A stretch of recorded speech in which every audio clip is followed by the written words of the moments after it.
Hey, hello there folks, me RJB from RJB TV, back again with part number 3 of this King of the Hill, which I believe has so far been quite a good one. And so far we've had a bunch of players come and go and lose some games or win some games.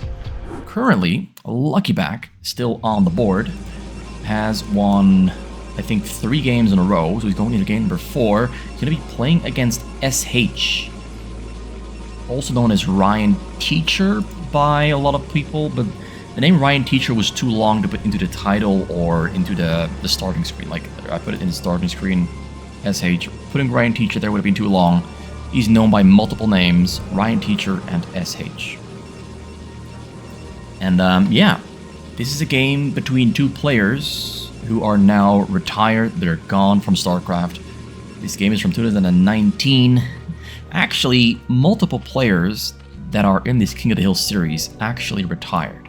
Luckyback retired in 2022, I believe. He just decided to hang up the mantle and leave. And for a while he changed to streaming FIFA, and then after a little while longer he just, I assume, deleted the channel or changed the name.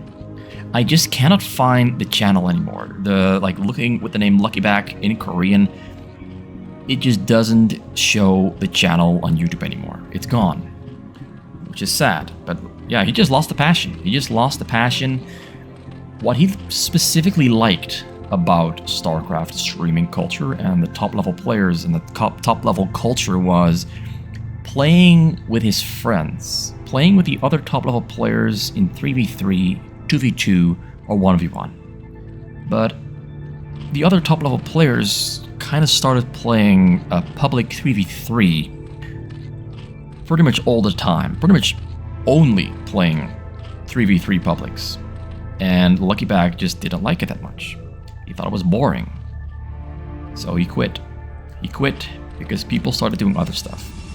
Anyway, we have SH here on the red Protoss, and we got Luckyback there on the Zerg, blue Zerg, used to be brown, well orange, but now he's on the blue color. Blue against red. SH going for triple Nexus into gateways. That's a very greedy build order opening. He could have been rushed. Like, if Luckyback was right next to him, Luckyback could have decided to just go for Zerglings and win the game. Like, nothing you can do about it. You just die to Zerglings. But SH here, being scouted quite late, being pretty far away from Luckyback's base, gets to enjoy the benefits of a triple Nexus.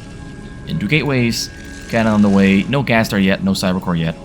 Whereas Luckyback went for a choke bowl order, unlike last game where he didn't go for a choke. He gets to enjoy the benefits of not having to build any defensive structures yet. He found SH, sees the gateways are very late, and you know what? That means he can just make hatcheries. Like, no Sunkens in the front yet, just hatcheries, although he's going to build a Sunken right about now because gateways did finish up, which means Zealots are on the way, which means a Sunken will be needed at some point in time, pretty soon probably. Also, I have to say, I don't exactly like the placement of the hatchery. It's a little bit, like this little bit of creep right here. I don't think this little bit fills up. So like, you can still walk through this little portion with Zealots. So it might be a little bit difficult to wall off this front from just Zealots trying to walk through. But I'm sure that Luckyback will find a way to deal with that. I'm sure he'll find a way to deal with that. Sunkens are morphing, he's got 5 hatches in the back, so 6 hatch total. We've got 29 probes at the moment, Cybercore is finished up. He's just scouting out his base, looking for Zerglings that are hiding to run in like this and do another round of scouting. He finds triple gas in the back. Finding triple gas in the back is pretty big, because that means that the Protoss is going to invest a lot of probes into mining a lot of gas very early into the game, which will hurt the gateway massing production capability from the Protoss in exchange for getting faster robos. But do keep in mind, with triple Nexus this early on, it doesn't really hurt you as much as with a double Nexus. With a double Nexus, sending 9 probes to the gas this early, it really reduces your mineral income. But on the triple nexus, you just have so many probes that you don't really notice. And yeah, exactly as I said. Exactly as I said. This little part, you can just walk through, and it happens. He just walks right on through. Just walks right on through and starts the attack. And there's literally nothing in the back to protect him. So this is the worst case scenario. He went so hard on extra hatcheries that he has nothing in the backside to protect himself. He's losing drones, losing mining time. Zerglings are spawning, Zealots are dying, but he lost 8 drones? And lost a lot of mining there. A lot of mining was lost. Now he can catch up, he can recover from this, but with the triple nexus from SH is just accelerating so far ahead of Lucky Pack with that move. If only this little section was walled off properly. If the hatchery had been played just a little bit different, like if he put the hatchery right against this wall, that wouldn't have happened. And then he would have had 2 Sunkens on the top, and then maybe Evo Chamber in the front, and he would have had a complete, full, functional wall, and the Zealots would not walk through. So that's some very good awareness from SH. He's played so many 1v1s, he knows exactly what to do. He just saw the opening, went for it, punished Lucky Pack. Lucky Pack on 31 drones. So it's not super bad, but given that it's 61 probes from SH on 5 gas already, number 6 and 7 on the way, and we have 4 robots on the middle. We only have a triple gateway production, so as I said before, not a lot of gateway production. He's really focusing on that gas-heavy robo production. He really wants to utilize the robos to maximum efficiency. He's building gateways on the middle to reduce the distance to his opponent. He's got a level 1 attack. Speed, I don't think he got speed. Like, he's really not he's getting speed right now. So speed's now on the way. Whereas Lucky Pack is getting speed and range for Hydralisks, getting a couple more drones on 37. He could have been on 48 if all of that didn't happen earlier. It could have maybe even been on 50 if he didn't get attacked by those Zealots just walking through. It really, really slowed him down a lot. SH now has a lot of Reaver production happening. He's already on 73 probes 7 minutes in, which is kind of the amount he roughly needs. And this push is already happening. If another 5 robots producing Reavers happening, he's not going to build shuttles. He's just going to go for the mass now. He's just going to build a large army now. He's got the Reavers. The production ability of Ryan Teacher of SH now is humongous, but there are some issues here with the Reavers not quite being able to shoot on the Sunkens because they have to crawl within range because of how the targeting systems work and the pathing systems work in StarCraft. These Sunkens, the Reavers have to walk into range to hit them, even though if the coding was different, they would be able to shoot from right about here outside of the range of the Sunkens. Just how the coding works, they have to crawl within range of these Sunkens. That's just how it works. It doesn't happen on every single part of the map, but within these choke points, specifically these 2 choke points, the Reavers just work like that. And there's really nothing you can do about it. There's really nothing you can do about it. It's just the way the game was built. But there's an Evo Chamber there in the front, enough Sunkens there. Looking back on 49 drones, getting stronger. We do have shuttles on the way now, because if this little interaction with the Reavers and the Sunkens wasn't a thing, you could just push and break through this easily. But because it is a thing, he's going to have to use shuttle drops as well, and he's going to have to use Zealots with Dragoons to take fire from the Sunkens to allow the Reavers to shoot on the Sunkens. These units are like the shield, and the Reavers do the damage. Gotta drop there, flying to the top. Shuttle speed is finished up. Got Storm there all the way back at home. Got triple forge, 86 probes. The amount of macro and income happening right now from Ryan Teacher from SH is absolutely perfect, and he got everything really, really quick. So he goes for the frontal attack. Reavers are shooting. Zealots are tanking the damage. Drop goes over the top. Lucky Pack responds too slow. Drones have to run away to safety. They're unstacking, but the Reavers are shooting. Reavers they gonna explode. The Scarab is not gonna kill. Lucky break. The shuttle also died. That was a very lucky break there for Lucky Pack. But this is a big attack entering into this front door section. Level 1 attack finished there for Lucky Pack, for Ryan Teacher. Gonna try to maximize the damage with the Reaver slightly retreating, target firing on the biggest clumps that he can, but the Reavers will die. The Reavers will die. But look at how many Sunkens died there for Lucky Back. He got 1, 2, 3. 2 Sunkens left alive. Only 2 of them. He's gone 50 drones, but has to use a couple drones to build new Sunkens in the front. He's making a new wave of Hydralisks. He's maybe gonna get some Mutalisks. The Spire is very far in the front, so is the Evo Chamber. He only has 1 Evo Chamber at the moment, by the way. He's building some protection there in the back. Got containment there from SH. I really like that SH is just a pure macro focus player. His macro is literally one of the best in the entire game. He's literally one of the best in the entire game. His attacks don't really focus on micro much. He just tries to just do a diverse... his attacks are diverse, but not focused on the micro. They're focused on just sending large waves in. It's a much more simple style, but it's a difficult style to pull off like this because it still requires a lot of multitasking and precise insight on where to attack, how to attack, and why to attack. Requires you to be on point with everything. But you cannot rely on micro. Not that his micro is bad, it's just his playstyle is just focused on mass. Reavers are doing so bad. Reavers are incapable of shooting in some spots, and it's happening right there. Loses 2 Reavers to bad coding in the game. Lucky Back has some lurkers on the scene, but Observer moves forward to detect the lurkers, so Observers are doing a great job. Hydralisks are coming from the top side to flank. I really think the Zealots walking through early just really set Lucky Back up for failure and allowed SH to achieve success, because this is not going to work. He's trying to break this, but he's got level 2 attack already, level 1 armor, level 1 shield. There's only level 1 attack on the Hydralisk. He's got a lot of Reavers in production. He's got 6 Robos there producing Reavers all the time. More are spawning. Gateways are so close. He's got how many gateways? It's 7, 12, 19 gateways. The production from SH is just crazy at the moment. It's just crazy. You cannot keep up with this as a Zerg. You cannot keep up with this as a Zerg. He does have a lot of hatcheries. He's got, so that's exactly 10 hatcheries. Not a huge amount, but it's about just enough. Lucky Back there doing his best, but he's kind of locked into producing only Hydralisks.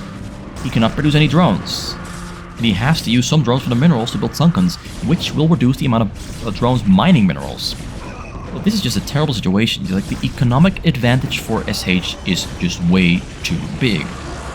And he didn't even succeed with his drops. It was just pure macro, pure army, pure breaking through, pure unit composition. Reavers, High Templar, Dragoon, Zealots doing the job. Drop comes in over the front side. Not sniping this one. Unloading. Is there something in there? There might not be. Unloads the Archon. He's using an Archon to just shoot on the drones. Kills 2 drones. Only 2 drones died. That's a lucky break. That's a lucky break. Survives the attack from the front, but his supply is half of Ryan Teacher's. I keep calling him Ryan Teacher, but I mean to say SH, but it's the same person, but I just know the person by 2 names, so hopefully I'm not confusing you by calling him by 2 different names. Pretty much every single chance I get. I just do not see a way for Lucky Back to win this. Upgrades are for Ryan Teacher are really good. 1, 2, 30 minutes in. Lurkers coming into position, but we have Observer, but this might... Oh, he just got... Okay, he got stormed. He got stormed. Did not lose a lot there, though, but...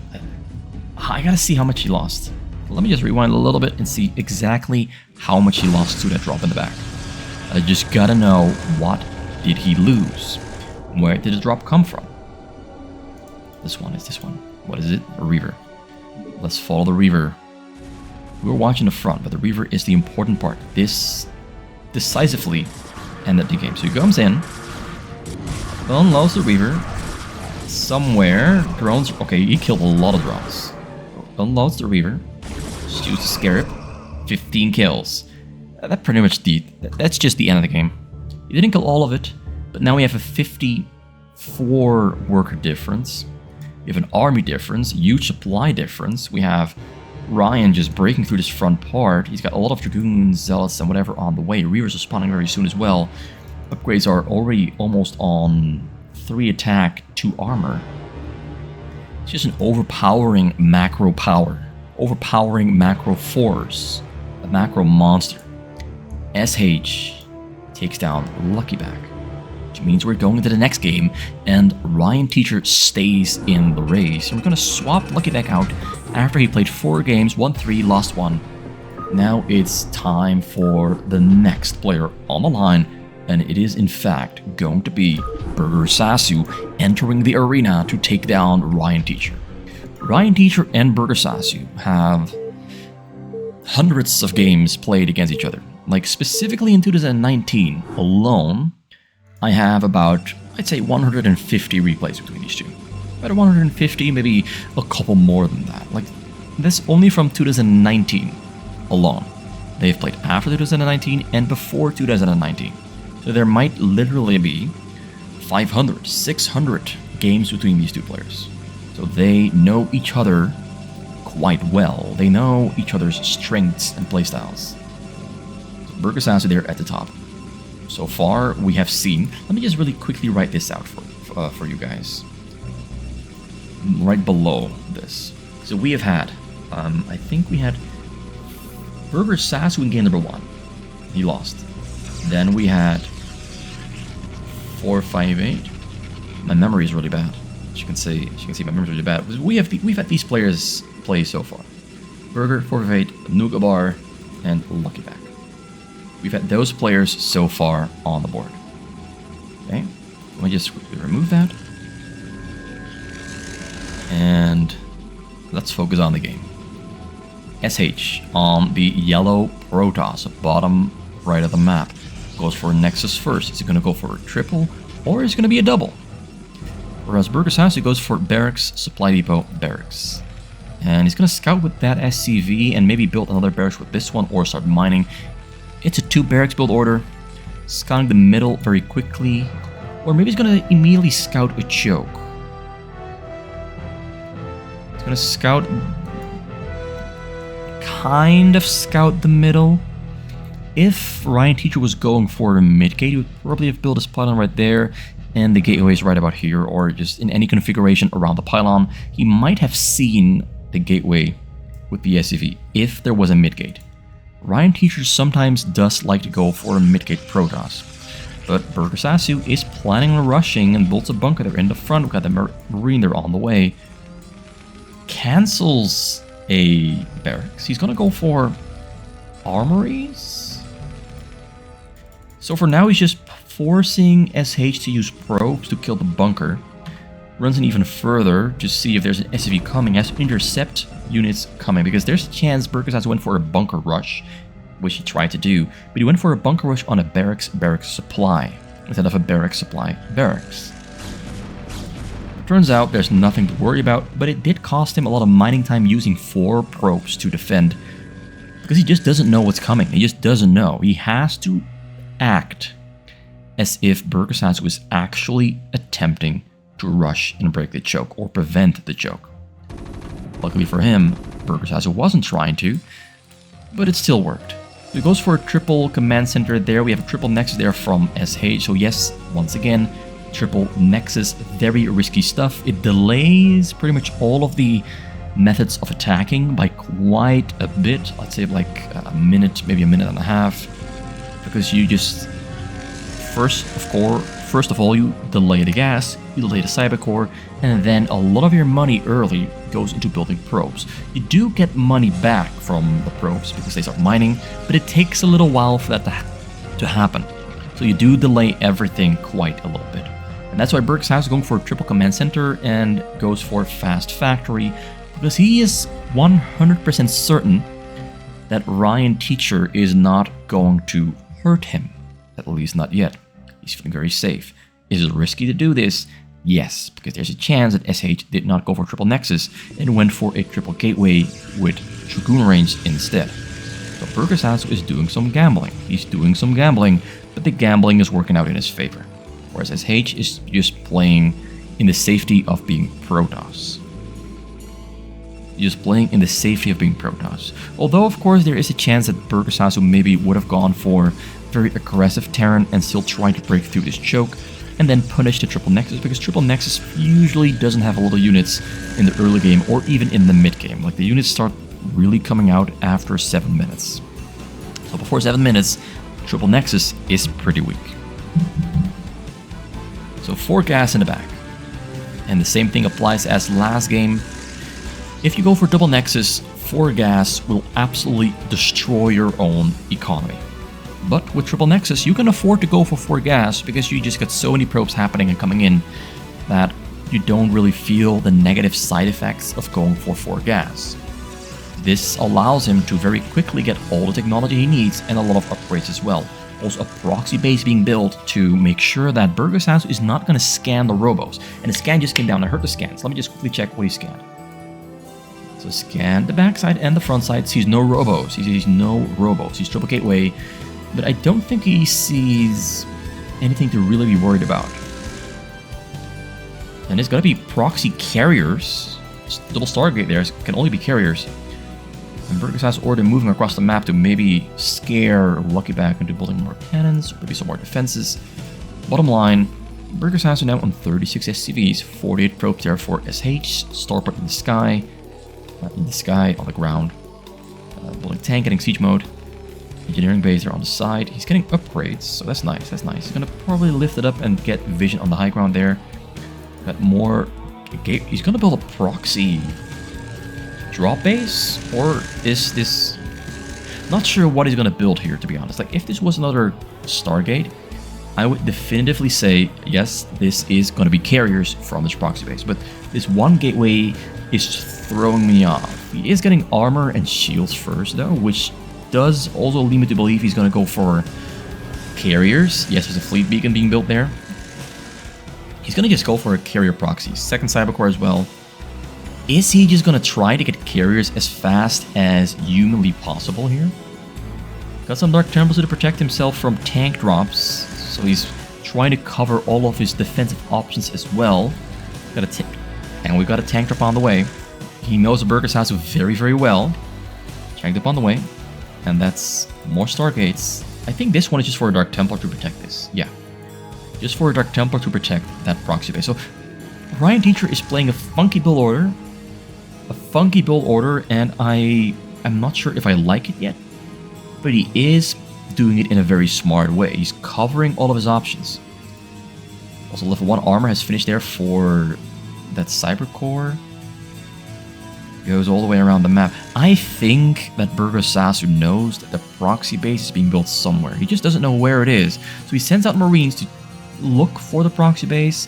Dark Templar is too slow to actually kill the Marine. Like he's just walking away from him. Look at this. He can't catch him. Dark Templar is faster, but every time he tries to attack, he has to slow down and stop walking, and then the Marine just runs away. So this Marine doesn't know how lucky he is with the Dark Templar chasing him around. 2 Dark Templars there, though, do kill the Marine walking to the top side, but we have a tank drop arriving on the scene and scouts it anyway. So now he knows. Now he knows that he has to prepare himself for carriers. Does he have anything for carriers yet? No. He's building armories very quickly. Like, the double armories are required for Goliaths and Valkyries. Interceptor capacity almost finished at level 1 attack. Level 1 attack here back at home.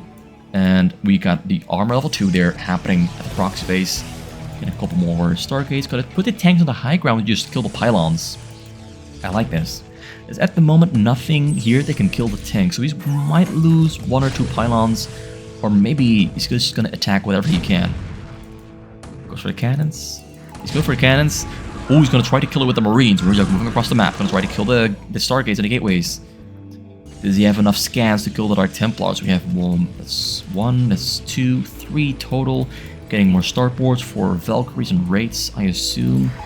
Armies are finished up there. He arrives on the scene. Interceptors are on the way, but not yet finished up. Marines getting in range of the cannon. Medics are lagging behind, losing a lot of Marines. Ooh, losing the Marines might actually have killed the attack. I don't know. There's more on the way. Dark Templar on the scene. You have to scan that one. Tank gonna get taken down before... Oh, the scan is too late. That one survives. Tanks on the high ground get taken down. Now it's a race against the clock from both sides. Race against the clock. More Dark Templars finishing there from Ryan Teacher. He built 2 robots. They're back at home to go for drops. Observers are on the way. He scans yet again. What does he see? He sees the high ground. There's 5 carriers. I don't think he's going to kill this on time. Dark Templar's flanking from the back. Looks like he will keep this alive. If only he hadn't lost like 8 Marines to the double cannon there. He would have been able to just stim through and keep scanning, but did he run out of scans? Still has some energy for the scans there. Got Wraiths on the way, getting Cloak as well, but we have Observers on the way there from... Where's the Observers? He does have the Observatory. I just don't see the Observers yet. So getting more factories, getting Wraiths. Should he go for Wraiths or for Valkyries? At the moment, not enough gas income to go for Valkyries, so he has to go for Wraiths. And the Wraiths are honestly not as awesome as Valkyries against the carriers, specifically when the carriers have Observers. I just cannot see the Observers anywhere yet. So Pro's moving out, gonna build cannons there, maybe some shield batteries as well. Ryan Teacher is playing a funky build. Also, Burgersasu 97 SCVs and building more SCVs. He's gonna probably end up at about 100. Having 100 SCVs might hurt his army size. Specifically given that Ryan Teacher has only 66 probes, which is going to help his army size and his fighting ability. So that's gonna be an interesting one to watch play out. So cannons in the middle, cannons on the bottom. I think a probe got killed right here by this Wraith. Not sure. Yes, it killed a probe.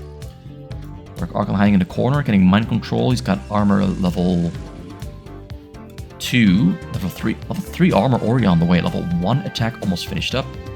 So he has level 1 attack. Level 1 shield also finished. These upgrades are very, very good. Tries to kill the cannons in the middle, but Dark Templars are there to stop this. Ooh. Yeah, SH is not playing aggressive, but he's doing a really good job of stopping Burgersasu from killing his plans. Also, Burgersasu has just way too many SCVs. Way too many. 102. Overshot the mark by a mile. An actual mile. So he does have a lot of Wraiths. Wraiths have level 0 attack. So these carriers are gonna die very slowly. 10 carriers on the scene, Courses in the sky as well. Courses also benefit from the same upgrades. Almost 2 shields as well. This is a very strong carrier army. And we're only 12 minutes in. He just didn't go for drops, didn't do any attacks, just straight to carriers. Interesting to watch, because this almost never happens. Getting gateways just in case that his army in carriers dies and he has to switch over to a ground army. He's covering his options, giving himself technology switch possibilities. 10 carriers, about 7 Corsairs, more Corsairs on the way. Observers will arrive soon as well, got 2 at the moment. He's got a couple more, they're flying over. More Corsairs joining in, he's gonna go for 12 Corsairs. With a lot of raids, gonna try to snipe the Observers, but gets 1, gets 2. More Observers on the way, going from across the map. Carriers getting towards the cannons. Raids died really quickly though. Like they got within range of that cannon and they just melted. There's no anti-air. Oh, you got some Valkyries in the back. This army is very small, very tiny. We have a 37 worker difference, so that's 37 army supply difference in favor of Ryan Teacher. Double disruption webs, he's showing off now, he's making it look pretty. Valkyries in the back have to split up. These don't do any damage. Like 7 damage against almost 3 armor. Level 3 armor is almost finished. Let me just quickly highlight this. Level 3 armor almost finished. He just goes forward and a carrier does die. So lost 3 carriers so far. Retreats because he notices that I went in a little bit too deep. I need level 3 armor to make this work. We are not getting level 2 attack on the Marines. He's relying on Goliaths. His level 1 attack finished up before the Goliaths. So there's something there, but not a lot. Level 1 attack and armor for the Valkyries as well. That attack didn't do as much as I would have liked to see. Also, now lost 3 SCVs, so it's a little bit less bad, but it's still pretty bad to have that many SCVs in total. So getting more carriers, going for a total of 11, there's 4 more on the way. Goliath's doing the best to try and push the carriers back. Ryan Teacher is just buying his time, waiting for reinforcements to arrive, which is good for Burgersasu, because it might allow Burgersasu to get another upgrade level for his air units. He's getting level 2 attack for both air and ground. The Lions and Marines in his back waiting for their time to strike. We have got no shield batteries though. I guess 2019 wasn't yet the time that people really started to use shield batteries to heal up the carriers. It was something that really started happening in the second half of 2019 and in early 2020. But before that, you just didn't see shield batteries that much. Even though shield batteries are pretty awesome when you combine them with carriers. The Waves is out of there, moving across the map, ready to attack and break down the front door. We got a couple tanks, a couple Goliaths, a couple Marines. A lot of Valkyries in the back as well. Got the armor upgrades for ground and air, and also on the way there for Burgersasu. Carriers are on 3 armor, 2 shield, 2 attack. Very close to maxing out those upgrades. Cells in the front, just being annoying. Level 2 shield, level 1 armor, level 1 attack. Ryan really likes playing control games. He's controlling the map really well. So carriers going in. There's no Corsairs this time around. We got triple Arbiter on the way. Shield batteries being built. Where is it? Where's the shield battery? I don't see the shield battery. It's somewhere, but oh, on the middle. Right on the middle. It's not as good as building them right here. Like, if we build some right here, you can just attack, retreat, heal up. By having them all the way here, it takes a longer time to retreat, heal up, and attack yet again. But he might build more shield batteries right about here and still benefit from having them here. So who knows, who knows, who knows. Arbiter's finishing up. There's 4, and there's 1 more on the middle. 11 carriers. I'm going to throw away a couple Zealots and our Templars. Scans them. Burgersasu is moving into the middle. We have a mind control. Oh my god. Oh my god, that's very bad for Burgersasu. Burgersasu is never ever in his life going to break through. I don't know how I missed the SCV getting mind controlled. It must have happened while the carriers were attacking earlier with the Corsairs. And that's why Ryan Teacher is just playing so relaxed. He's just taking his time, protecting, well, not protecting, he's keeping Burgersasu contained in his base while building tanks of his own. And I think Burgersasu has scanned this. I think Burgersasu knows. I think he knows this has happened. If he doesn't, shame on him. And shame on Ryan Teacher as well for even doing this. He doesn't need to do this, but he just wanted to do it. He wanted to do it because he can. This was his plan all along, playing this defensively. His plan all along was to get himself some tanks. And to just play an unfair game. It's difficult to survive this long against Burgersasu though, because Burgersasu is a really good attacking player. So kudos to Ryan Teacher for, oh, he's showing the SCVs. He's just showing them, he's just being a show-off, he's just being cheeky. Scans coming down, scans the factories, scans the middle. So he scanned the middle to see if there's tanks on the middle already. They're not there yet. But they will be there very soon. And Ryan Teacher is playing the dirtiest strategy in the world. Also, he killed some of his own SCVs with the tank. Like this tank killed this side to open up supply space. So now it's in 44. Probably killed a couple too many because now he only has 6 SCVs mining minerals. Killed a couple too many. Killed a couple too many. Killed like 55 of his own SCVs. Valkyries in the back. It's dangerous. Like, with the Arbiters dancing back and forth, your Valkyries can get locked in stasis and you can lose the game. If you have... Oh, he's trying. He's gonna go. He's splitting up. Not splitting up well enough. One group goes down. Takes out the Arbiter as well. These are frozen. One more Arbiter, no energy, but this one does. Gets the other ones as well. Gets a bunch of Interceptors too. 3 Valkyries make it out alive. The other ones are stuck in the frozen zone. Tanks are rolling across the map now because he got the machine shops and the siege modes finished. Armory, supply depots as well. Ryan is moving across the map, ready to attack, ready to break the burger, ready to consume the meat. Juicy. Gonna bite into it and end it once and for all. Ryan Teacher is just, I wouldn't say styling, because he's not really doing any fancy micro tricks, he's just playing very smart. Like, this guy understands fastest map. This is kind of what it's all about. This is kind of what it's all about. At the core. And it's macro. A lot of macro. So much macro. And perhaps a little bit of dirty play. I hate mind control, but I gotta respect the hustle here. Although I hate it, but I gotta respect the hustle. Burgersasu just gives up. He sees the tanks and knows that he's never, ever gonna break through this. Like, it's impossible to break through this. It's literally impossible to make any progress from here on out. It's impossible. You can try, you will just never, ever get an inch. When the tanks set up between the cannons, it's game over. The carriers dominate the sky, more factories being built on the middle. It's over for Burgersasu. So Ryan Teacher wins yet again. 2 games in a row against 2 very good players, Luckyback and Burgersasu. He is a master of Protoss and using Protoss to the best of its potential, without using fancy micro tricks. Micro is important, but Ryan Teacher does not rely on micro. He relies purely on macro playstyles. He builds a lot, builds very fast, and oh boy, does he build effectively. Now we got Luckyback right next to Ryan Teacher.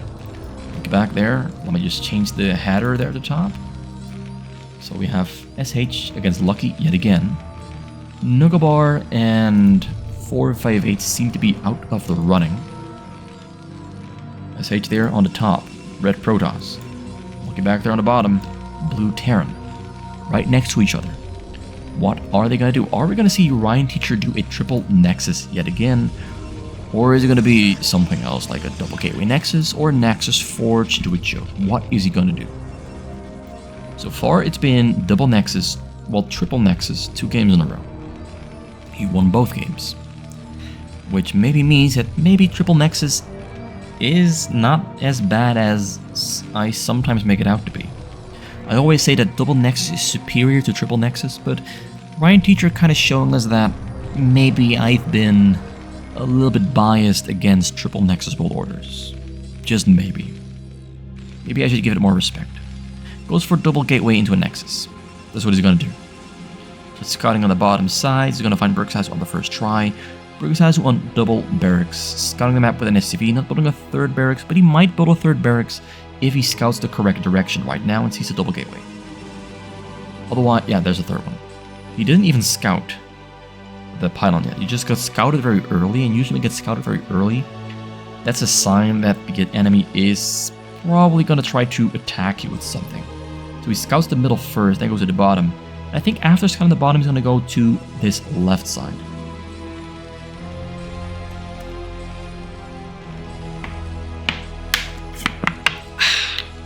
So I've been holding my bottle with delicious lime lemon flavored juice in my hands for like the past 20 minutes.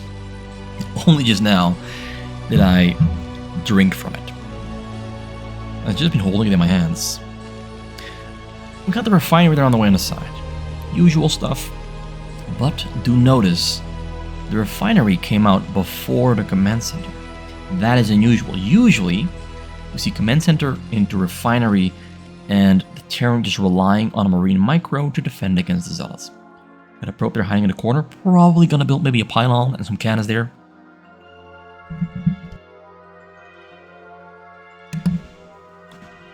He's just gonna try to be sneaky. He's gonna try to be sneaky there. Couple more zealots on the way. Double gas there in the back. Cyber core warping in. Forge being warped as well. 6 pros being sent to the gas. We have Academy coming in there from Burgersasu. He forgot to build his supply depot on time. He's gonna get supply blocked for a little while, and that is actually something that might play out in Ryan Teacher's favor. Checks the backside there with his probe. He sees that there's no command center there yet. So he can now determine, with the information he's seen, Burgersasu is going to probably try to build to 3 medics and go for an attempt to break the choke here. He's going to be aggressive. He's being aggressive with the posturing. He's going forward. Zealots not really responding to it. Supply depot is finished. Stim on the way. Medics on the way. Command Center on the way now. And we have Citadel of Adun from Ryan Teacher. No Robo yet. No Robo. Is he gonna go for Dark Templar, or is it gonna be Robos after all? Usually, if you wanted to go for drops and Weavers, you would see the Robo already warping in. But this really is probably gonna be Dark Templars. He's getting armor as well. Engineering bay on the way for Burgersasu, getting a factory as well. Medics have finished up. Is he going to try to break through? Yeah, you know what? Burgersasu can break through if he wants to. But the Dark Templars might save Ryan Teacher's life. We have a proxy base being built there for probably proxy Dark Templars. He's going to just probably build gateways here and go for a proxy attack. Probably what he's going to do. Also, I've been calling him Burgersasu, but it's Lucky Back. It's Lucky Back, not Burgersasu. My bad. It's Lucky Back stimming forward with the Marine Medic. Microing a little bit. Zealot's trying to buy time, but not going to buy enough time because 6 medics does a lot of healing.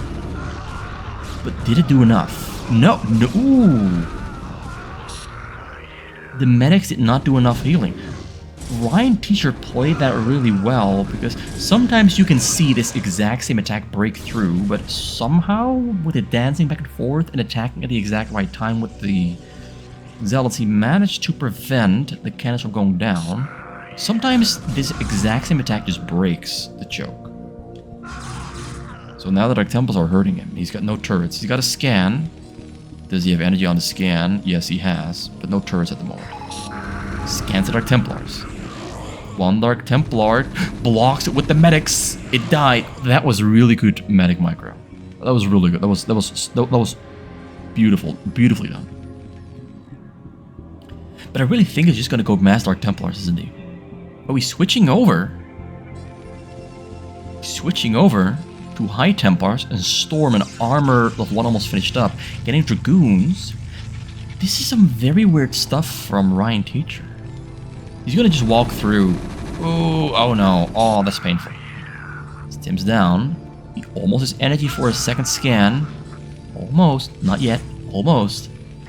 Scans him just on time. Gets both the Dark Templars. Beautifully done. That was actually really well done. So he starts building a wall. Depo's on the way. Dragoon spawning. High Templar spawning as well. We got no robos inside of his base. Level 1 armor finished up. Zealot speed on the way. He has to finish his wall right about now. He's got to get a tank to the front right about now as well. You can see that Lucky Back is expecting for Dark Templars to probably be dropped into his base. Or maybe just expecting a regular drop, keeping some Marines at the back. These cannons on the side are going to kill this supply depot and open up the wall.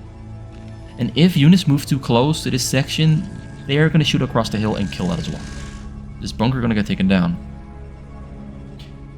Ryan Teacher is really showing us a very different way to play this game. But he's also paying a lot of attention to small little details that all combined might just set him up for success. Okay, this tank is just out of the range of the cannons. Just out of the range of the cannons. So if he ever gets vision across the high ground, these cannons will get taken down by the tank. He stimmed to the bottom, he saw the gateway units, but does he know that there's gateways here? He didn't see the gateways. He saw the gateway units. And now he is gonna try to protect himself from this huge attack. A lot of High Templars coming in as well. There's 4 High Templars, almost no bunkers, so the Marines are in danger of getting stormed to death. One storm comes down, kills a couple Marines. More storms, a lot of storms, storms everywhere. 4 storms happened already. And is he just gonna walk him over like this? Or is he gonna defend? The Marines stemming forward, more Zealots coming in to attack. Tank in the back, doing a lot of work, trying to help. The Archon's morphing there in the back. Archon's untouched, moving forward. Lucky Back is just gonna die like this. The 4 High Templars and the element of surprise really came together just perfectly. And He brute forced his way through with 4 well-placed storms and an unprepared Lucky Back. Not expecting this. It all came together just perfectly. And he overpowers him with a simple concept, but a very well thought out execution. Like, you can see that Ryan Teacher has done this before. He's done this exact thing before, and I can tell you, he has had success with this exact same thing before. Like, just the way he plays it, he knows exactly what to do and how to terrorize a Terran with gateway units. This literally almost never ever happens. You almost never ever see a Protoss just overpower a Terran with gateway attacks right through the front door. But the fact that he proxied it, the fact that he showed that our Templars, even though they did nothing really, the fact that he switched to high Templars on time, the armor upgrade, everything just allowed him to make Lucky Back his bitch. Lucky Back scanned. Let me just very quickly see what he scanned. Scanned the main base. He still probably doesn't exactly know about this. He's gonna call GG right about now.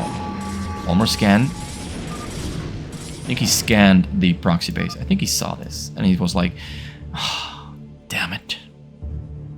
Damn it, damn it, damn it. Also, these 3 cannons really helped him out, killing the depot, killing the bunker. But those 2 components dying faster probably helped him break through a little bit faster. Yeah, just gets overpowered. Ryan Teacher ends up being the star of the race, taking down Lucky Back, Burgersasu, and Lucky Back again. With a very strong Protoss. Just nothing else I can say about it. He has a very strong Protoss. A little bit different. Focuses on different things than what the others do, but everything just comes together. It works. And it worked yet again. Thank you for watching. This was RGB from RJB TV. This was part number 3 of this King of the Hill, and I guess at the end of the day, the King of the Hill is Ryan Teacher and Lucky Back, because they won the most games and everyone else just got demolished. See you next time.